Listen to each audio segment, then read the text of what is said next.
This podcast is brought to you by Penji. Penji is a creative subscription service that gives you access to pre-vetted, agency-trained creatives from all over the world. From graphic design to illustrations to social media management and web development, it's all included for one monthly price. It's time to say goodbye to the hassle of searching for top-notch creative talent. With Penji, you get quality and consistency delivered right to your inbox every day. Carefully crafted for you by humans. So meet your new creative team today. Head over to penji.co for more and enter the coupon code located within the podcast show notes. Hello, everyone, and welcome to Unified Purpose. This is the show where we share compassionate tales of inspiring community spirit. Thank you so much for joining me today, Dr. Miller, today. I really appreciate it. Thank you for having me here. I'm excited to be on. Thank you. Good news. Yes, all about the good news. These shows brighten my day. So I think I selfishly appreciate them maybe even more than the guests because I just love to talk about anything that's helping people. So I appreciate you taking the time to brighten my day today. Thank you. So tell us a little bit about yourself. Introduce yourself, anything that you think would be relevant for people that don't know about you or your organization. And let us know what led you to this point. Well, so my name is Dr. Lena Miller. I have a doctorate in psychology. I'm a psychologist. And I think I've taken a very unique path to this point as CEO of Urban Alchemy. I started this kind of journey when I was like 23 years old, started an organization called Hunters Point Family, which is in the community where I grew up. And it was a youth-based or youth-focused community organization that covered, at the beginning, the Harbor Road public housing community, and at the end, right before I left, all of the public housing communities within San Francisco's Bayview Hunters Point. I went to get a doctorate, really in response to the level of trauma as a result of the violence. Hunters Point Family in particular really worked with young people who were very kind of immersed in the violent community, not so much the kids who came home and did their home. We're using different language now, but high risk back then. So anyway, so that kind of led into this field of trauma, but on the other end of that, and PTSD, because we were seeing so much of that. But, I learned this beautiful thing along the way, and that is that the other side of the coin, if you survive trauma, is that you develop this really intense kind of grit, resilience, emotional intelligence, which is a superpower in and of itself. So kind of by accident, sort of, I would say more, what's that word? When things kind of just happen. Anyway. Coincidence? Serendipity? Serendipity, that's the word. By serendipity, we moved into the pit stops. And the pit stops were a public toilet really focusing on the unhoused community. And this was at the time when San Francisco, all the headlines were about human feces in the street and people walking through that and so on and so forth. So they really needed a different approach. And so for me at the time, it was jobs for the young people. It wasn't the best jobs, but it was something. And then I became affiliated with the halfway house, particularly the people who had come back from life sentences. And this kind of all coalesced because, what I found was that the folks who had really experienced long-term sentences, particularly life sentences, had this exquisite sense of emotional intelligence. And that is, oftentimes it doesn't make sense to people until you break it down. But when you're on level 4 yard, right? You have guns pointing down at you, and any little thing you do can start off not just a fight for yourself, but everybody you're affiliated with, lockdowns, all that kind of stuff. You have to really pay attention not only when there is a very real sense of danger, which can cost you your life, but also to rein in your emotions, because any conflict is way bigger. And so over time, right, it teaches people to really pay attention to all these very subtle, almost to the point of not even micro expressions and body movements, but energy. Mm-hmm. And so this became a perfect marriage for the pit stops, because the pit stops were in these really the most hardest intersections. And what people found is that everywhere we were, it decreased the violence, the kind of crime, the sense of not being safe. And I was able to interpret that through that psychological lens. And so everything kept kind of built. I could go on forever. You asked me one question and I went on. No, keep going. I love the story. No, we need to know. We need to know. It's so much. But so everybody started to notice this, because there was these pit stops were in downtown areas, particularly in front of City Hall, these other areas that folks who work for the city walk by every day, and were able to see this profound difference in, I would say, not only crime and that sort of thing and cleanliness, but also in, the energy, right? Mm-hmm. You could feel this sense of calm come over. And so people were like, well, can you guys do this cleaning in Tenderloin, which is very tricky. You're out there 4:00 in the morning, people are sleeping out there. Is this garbage? Is this treasure? Is it, all this other kind of stuff, it can be hairy. And so you really got to know how to communicate with people, and you got to know how to move around and all that kind of stuff. And so it's a hard job for anybody. Yeah. And so they were like, can you do that? And we were like, absolutely. And then another project came on, which was in the middle of Civic Center, and the Exploratorium and the city wanted to put these real big, these gigantic, massive exhibitions that were integrative and interactive, and they encouraged people to communicate who are just walking past the area. And Civic Center has always been gritty, grimy, you name it. I'm a third generation San Franciscan and used to work for City Hall, so I can say it. Mm-hmm. It was a mess. And so for the first time, so we agreed to take this on, but we also said, listen, if we just stand there and just kind of protect these installations, they were afraid that people were going to, either drug dealers were going to take them over, or people were going to defecate, pee on them, graffiti them, take them apart. So they were saying, can you keep these installations kind of safe? But our concern was, we know, 90% of our workforce is just getting out of prison, after life sentences. We don't want to stand there and be like the muscle. That's a bad look for us at all. We're already catch kind of heat for that, or suspicion. And so we really kind of came up with the strategy to engage. And that really stayed in our DNA. And it's like throughout all of these experiences and these different kind of jobs, we learn the nuances, right? Mm-hmm.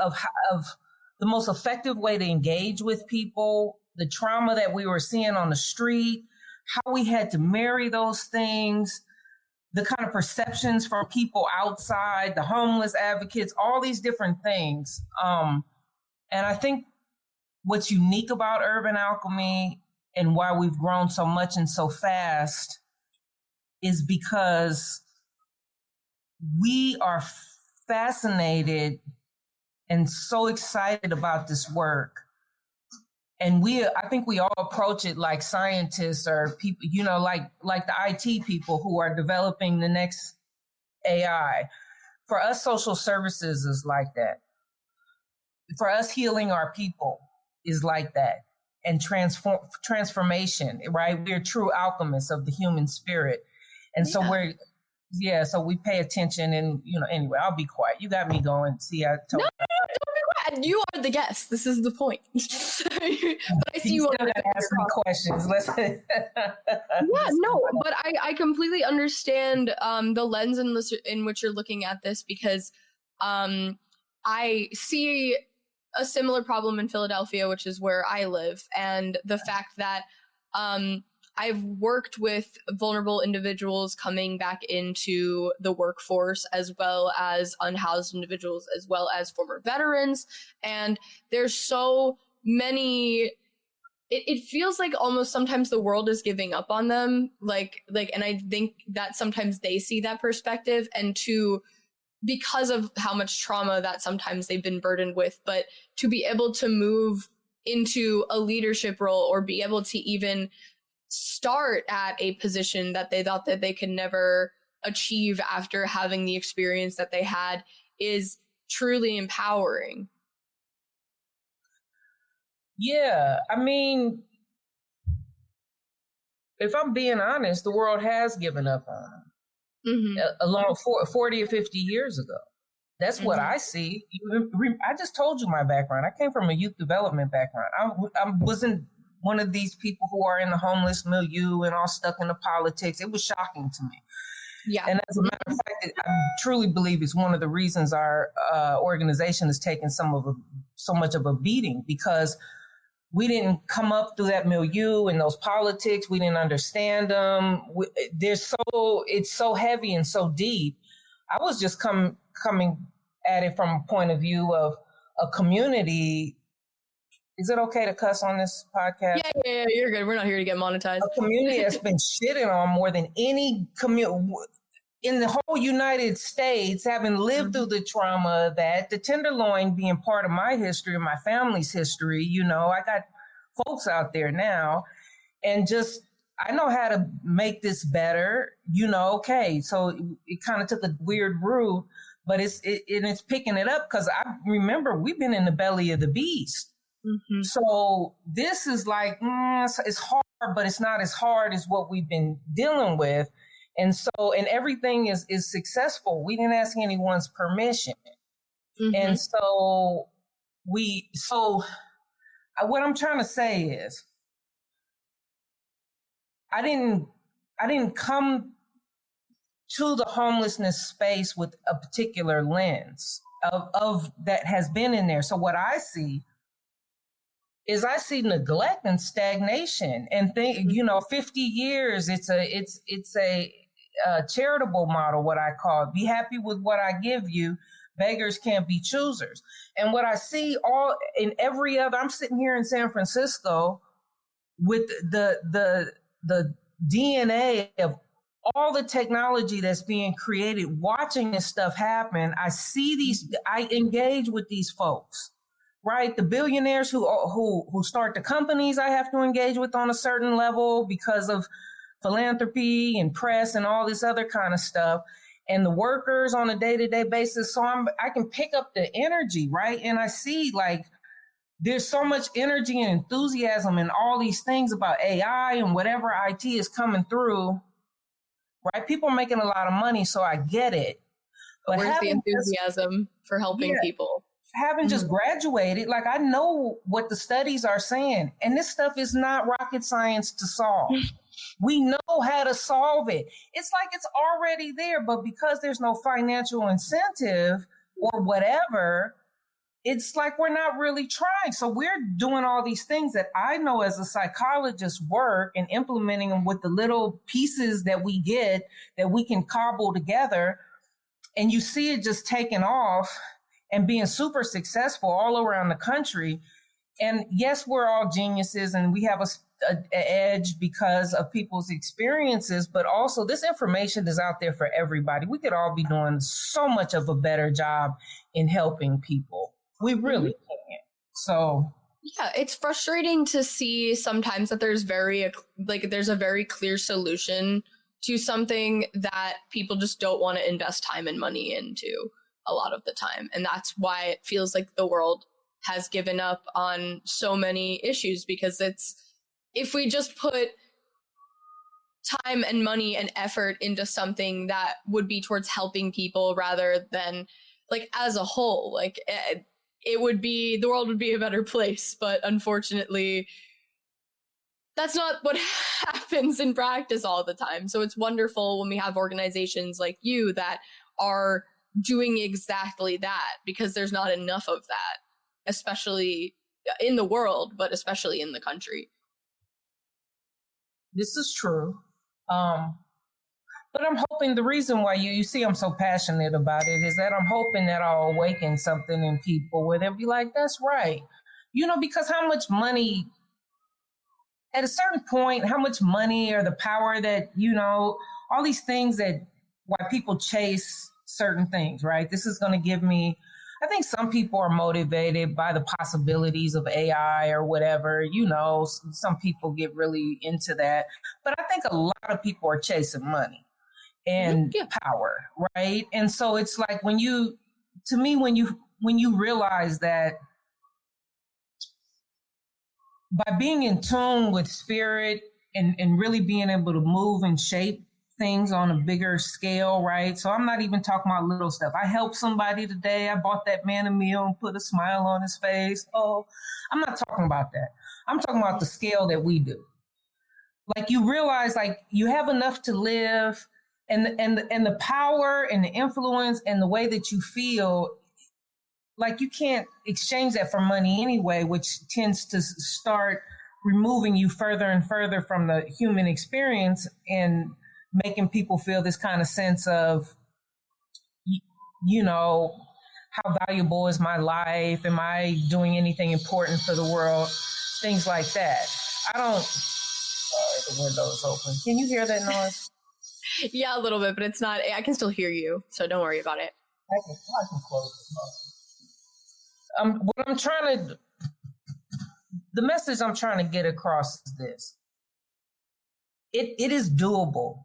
There is gold mine, emerald mines, cobalt, whatever you want to, there's mines and mines and mines of this stuff that we are not even going into, of the capacity to transform the human condition that people are sleeping on, because they look at people and the level of distress and the level of pain and the level of dis-ease, and they're like, it's overwhelming. And certain people want to say, you just don't want to see homeless people, or and it's that too, of course. But there's another thing with humans witnessing, being in the presence of human suffering. That is, it's like an emotional weather, and you feel it. You're not immune from it. And especially if you feel like you can't do anything or you don't know how to, it just sinks people, it's a heaviness in their spirit. And so it's like really opening up to say that, to put on people's mind as somebody who has achieved tremendous success very quickly, to be able to say to people, no, I've been out into the front lines all over this country. We can do this. I'm not saying all these people are going to be healed and wonderful and glowing in the light, but I am saying listen, we can do this so much better. And it's not just spending tons and gobs of government money, tax. It's with what we have, being more efficient and doing things different.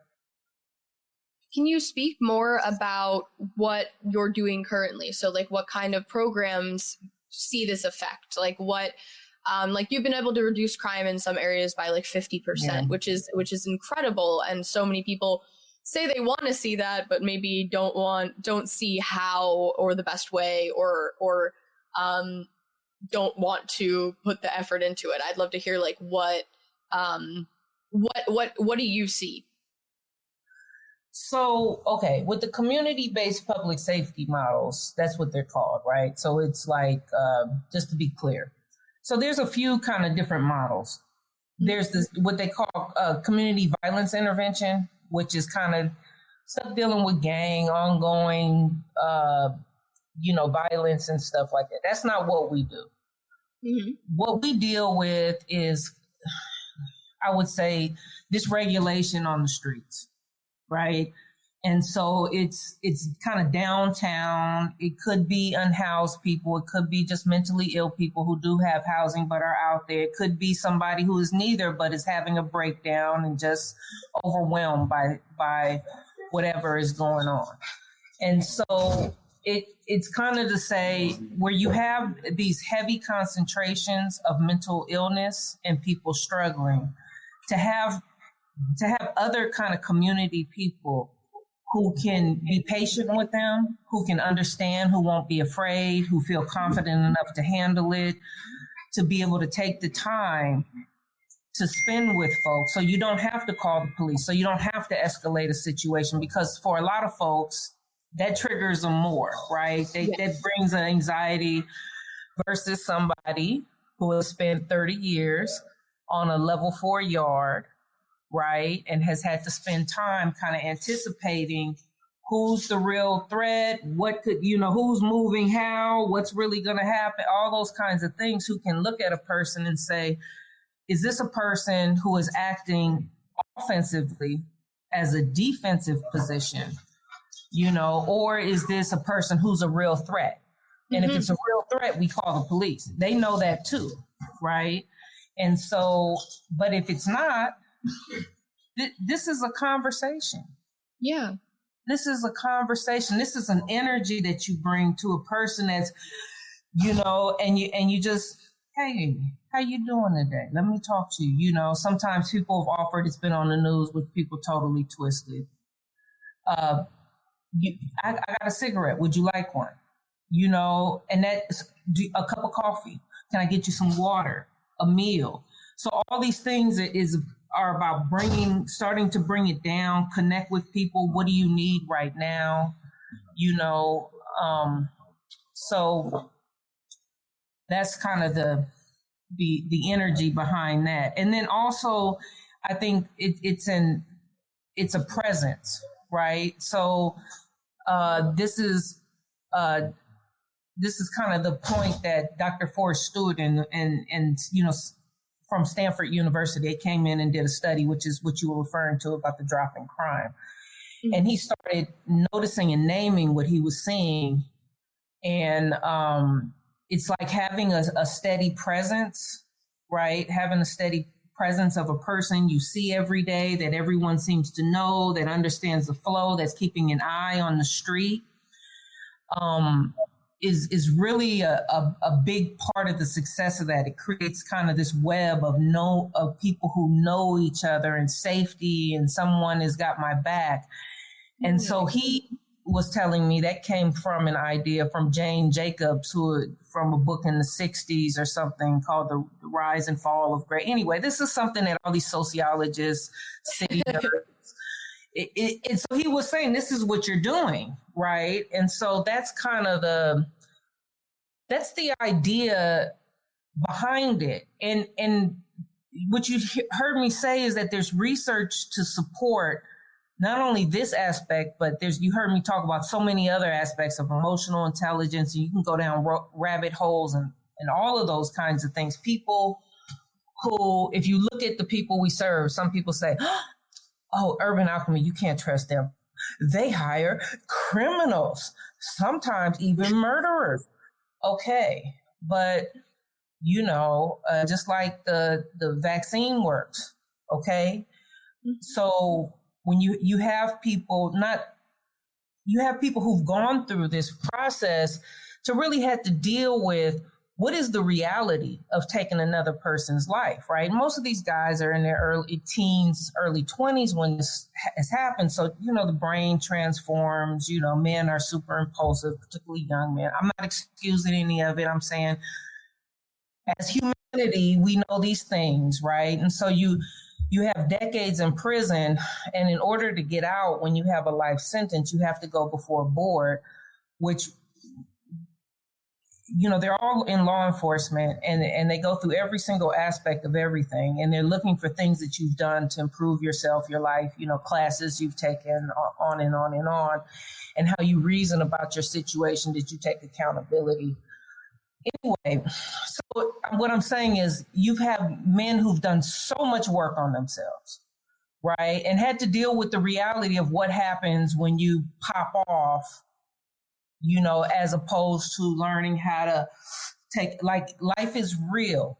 Okay. Yeah. It's not a macho, he says this, I'm going to do. No, okay. It's all real. So you have people who've been negotiating for peace on the yard and who had to learn how to maintain this state of peace and I am love on a level 4 yard and looking at dying in prison. So you say, and then here's the other part, who are trying to balance their internal scales. So for the wrong they've done to say, I have harmed my community. I'm quoting people who have said this around me. I've done so much harm in my community that I have an obligation to give back, to save lives, to make things better. So you have someone who's intrinsically motivated in a way that the average Joe, when somebody tries to attack them, because they will. So the work is hard, right? People are not saying, oh, kind sir, thank you for seeing me. Thank you for the piece of bread you've given me. And no, fuck you, motherfucker, or they try to come at you. We've had people stabbed in the face. 2 people have been stabbed in the face, from someone it gets real. And you got to keep coming day after day and be able to spit on you, call you names, all kinds of stuff. It goes down and still be the peace in that. So that's not easy. Not everyone can do it.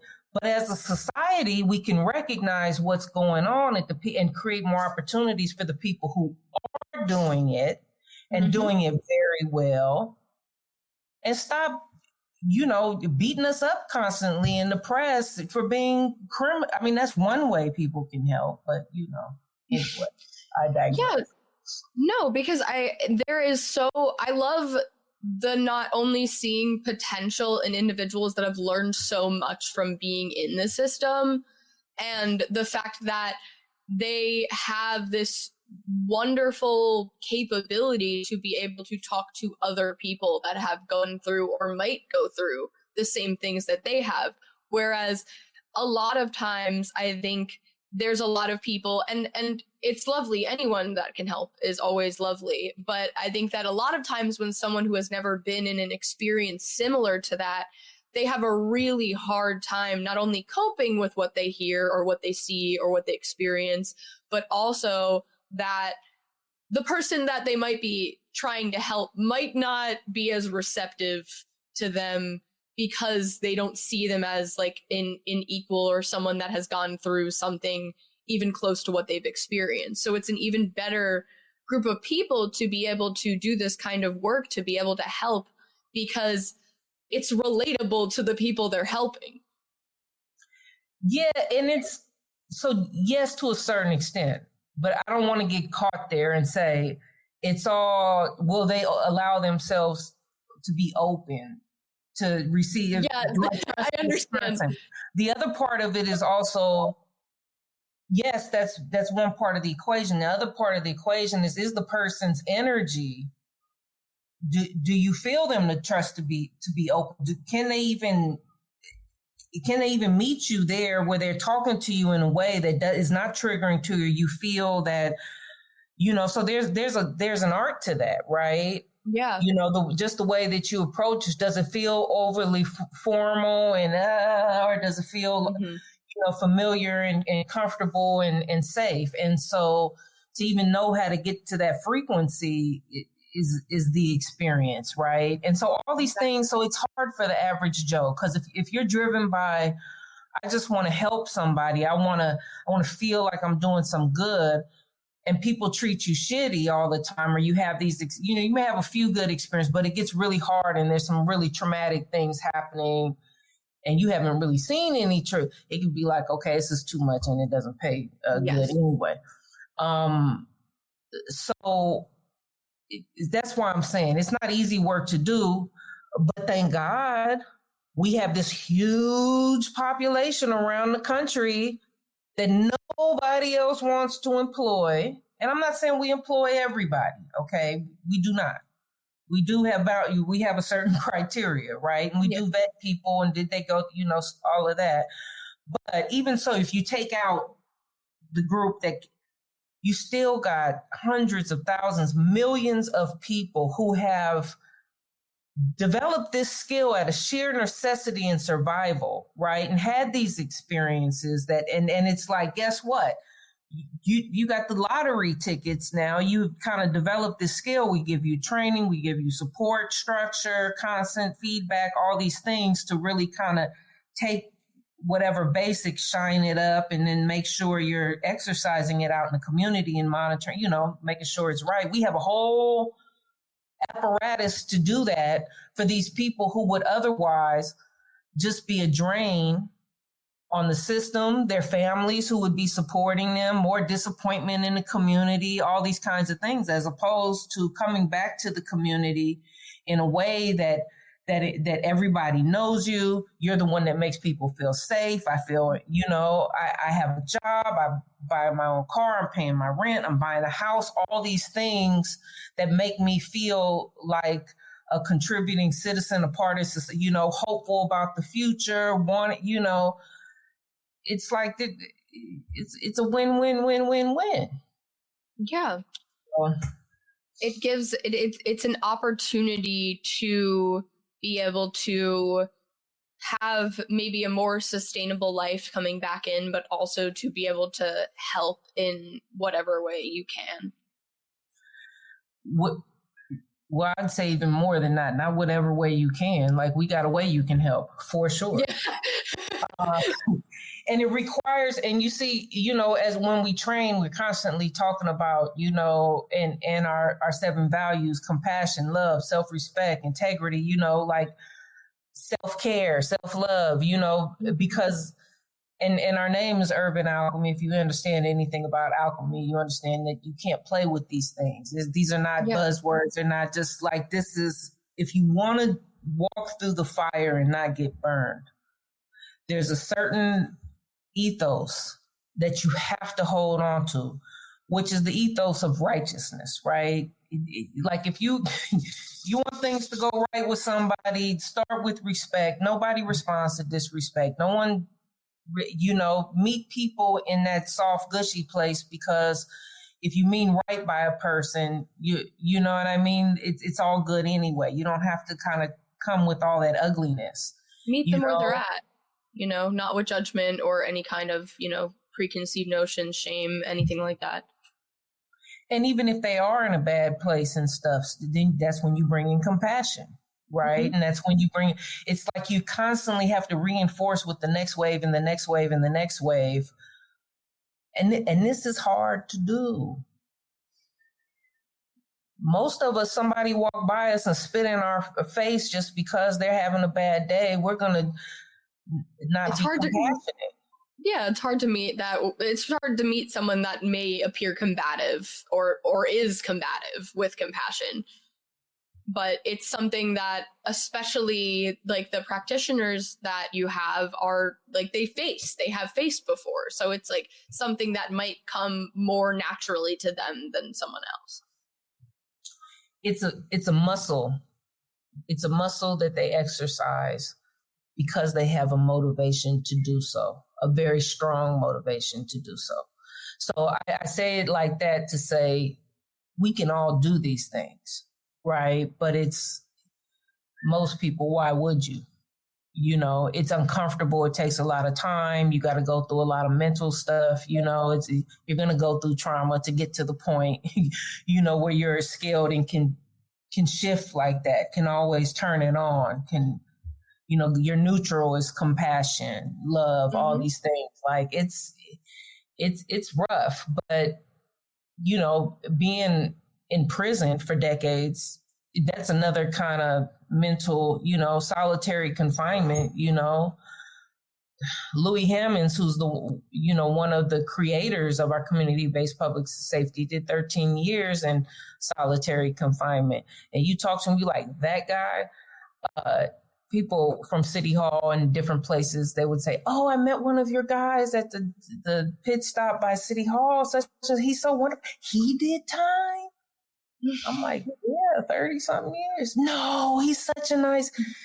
It's like, but the beautiful thing is they came out to have this beautiful spirit and be good people and show up consistently day after day. So it's not a facade. Like, yeah, it's really possible. Yeah. And so how else do you recreate that? You can't. And so I'm saying we got this huge resource in this country that's primed to do this work, right? And so great. Everybody else doesn't have to. But don't be a hindrance either. Don't keep it from happening. What is the harm? Like, I mean, if the crime is happening anyway, why not put efforts that are like towards it that prove that it can be better? I mean, like, it's almost a no-brainer. Why would someone detest that or disagree with it? Because would you really want a real answer, or are you just kind of putting it out there? Oh, I know. I know exactly what you're going to say, but don't get me started. I just think it's the idea is scary. And then we've grown so fast and all those things. And it's like, wait a minute, they have criminals. How could that be? I think it creates what is that? There's a term for it. I'm sorry, I'm moving a little slow today. Cognitive dissonance. It creates cognitive dissonance for people. And I think they keep pushing against all the things that they think why it doesn't make sense that we're successful, which is why I'm so grateful that you had me on the podcast to be able to explain to people. Because I find that when I break down for people how and why it works, they're like, oh, that's genius. And it's like, right. So they'll be able to see that when they watch this episode for sure, because I think that I definitely have.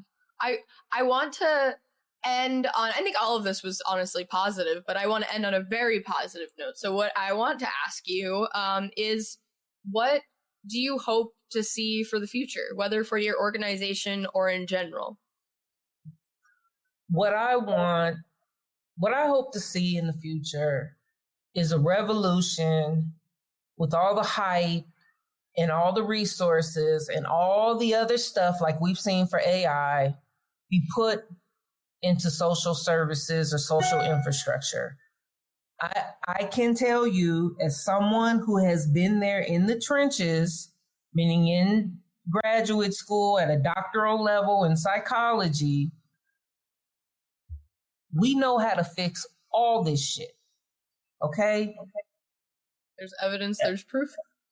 You know, the best practices, and then we do it, we're doing it, and you see what it's happening. So it's not like I'm just saying shit, right? And trying to sell you colloidal oil or whatever. Like, no, I got evidence. I invited Stanford in my house. Go crazy. See what you want. The government is inside and out. Like this is real. This is not hocus pocus. Based on real best practices that are out there. And we're just scratching the surface because we're working with like 1% philanthropy. So when I say we're pulling together scraps to do these extras that we've been able to do. So imagine if the other universities started getting into randomized control studies, what works, what doesn't, in treatment. And right now, jails used to be the number one mental health facility in the country. I believe today it's homeless shelters. No one's acknowledging it though, but we're required to do this work. So let's really do this work. Let's figure out if people ever recover from fentanyl. Because if not, we're going to have to change the way our shelters and treatment and all that look. Maybe we have to change the way we're doing homeless shelters and that kind of thing. You know, I mean, there's so much that needs to be done, that can be done, that we have precedent to show it works.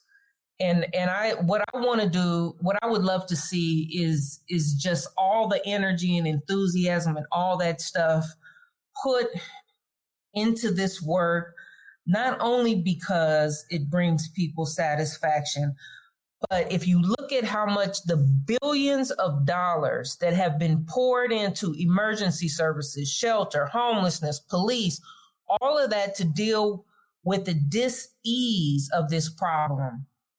If you started to slowly shift that over to put into the maintenance, right, of the healing of that. So I'm not even saying add 20 gazillion extra dollars to the budget. I'm just saying, let's just slowly start to shift that. There's money in it. Maybe not as much as AI, but enough that you can live a good life. Yeah. You know? So that's what I'd like to see. For Urban Alchemy, I want to see us in us or a franchise. We're looking at franchise models in every major city in America, you know, like getting the right people to work, trying and implementing new models, partnering with the university, academic community to continuously study, to figure out what's best practices, implement those best practices, tweak them, get them better. Like, listen, I'm going for it. Anybody else wants to come, they can come on. But I'm excited and we are going for it. And so I'm excited about the future because I know that it can be done. And I feel like as long as we pull with the momentum, we're going to, people are going to come along and eventually it's going to go this way and it's going to push us. So that's the good news. Remember I started out, I said I came to bring the good news today. Yeah, and you did. No, that was like a beautiful ending to this podcast of being forward looking, because hearing from this and doing the research on your organization, I think this is incredible work. And I'm so happy that you were able to share this story on our podcast so that more people can understand it better, because I completely understand what you're saying is like this fear kind of gets in the way of people supporting really important causes. And to be able to understand it fully with your explanation today, I think I hope that changes things. Me too. Thank you. Thank you so much for joining me today, Dr. Miller. This was an absolute pleasure. Thank you for having me. Thank you. And thank you, everyone listening. Have a lovely day and get to check out Urban Alchemy in the description. Thank you so much, everyone, for watching. Thank you. You've been listening to Unified Purpose, brought to you by Penji. Check out the show notes to learn more about today's guest. And to learn more about Penji, the human-first creative subscription service, head over to penji.co. And by the way, if you're still listening, it would mean the absolute world to us if you were to share this podcast with a friend and, of course, subscribe.